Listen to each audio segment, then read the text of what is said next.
presenting by Deep Music। नमस्कार दोस्तों, नए नए छत्तीसगढ़ी गाने सुनने और देखने के लिए हमारे दीप म्यूजिक चैनल को अभी सब्सक्राइब करें और बेल आइकॉन के बटन को क्लिक करें।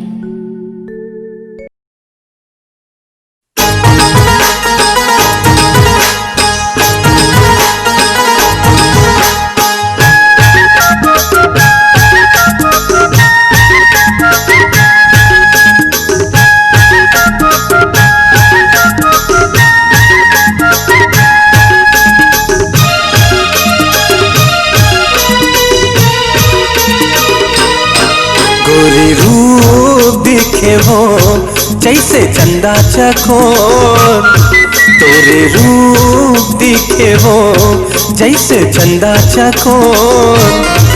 हाँ तोर बिना सुना है वो फुलवारी हमो।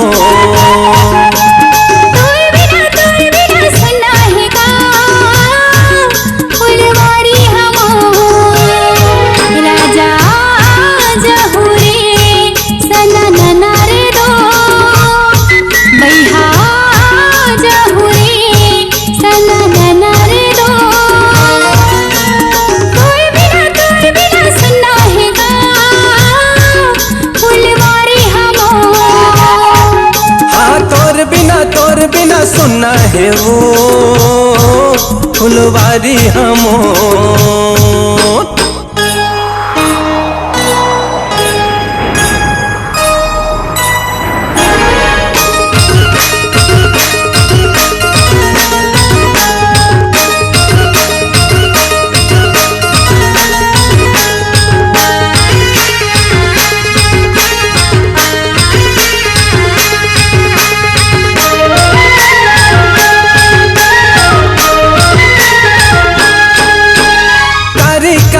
तोर नैना के जैसे छाए हवे वो बदरिया, तन मन ला भिंगा दी का बन के संगी चहुरिया।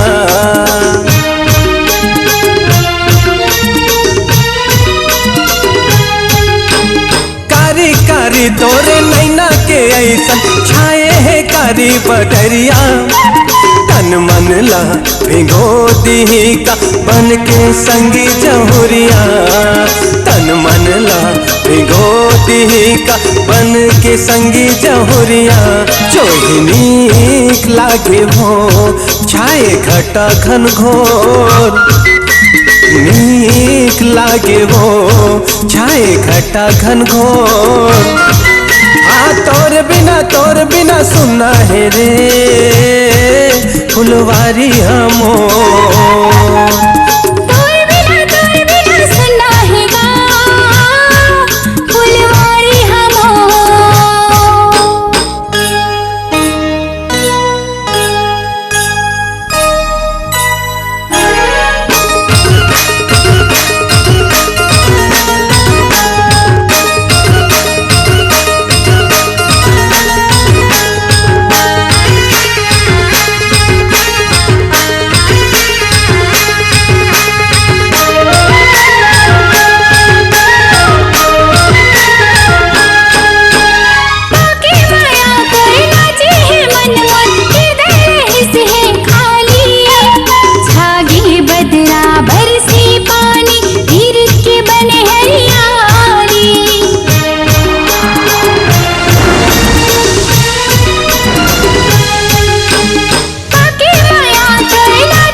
सुना है वो फुलवारी हमो।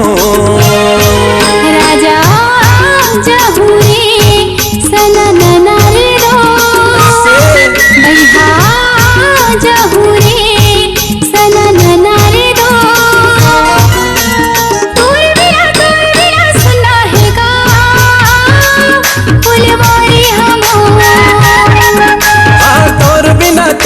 बिना सुना है वो फुलवारी हमो। तोर बिना सुना है वो फुलवारी हमो।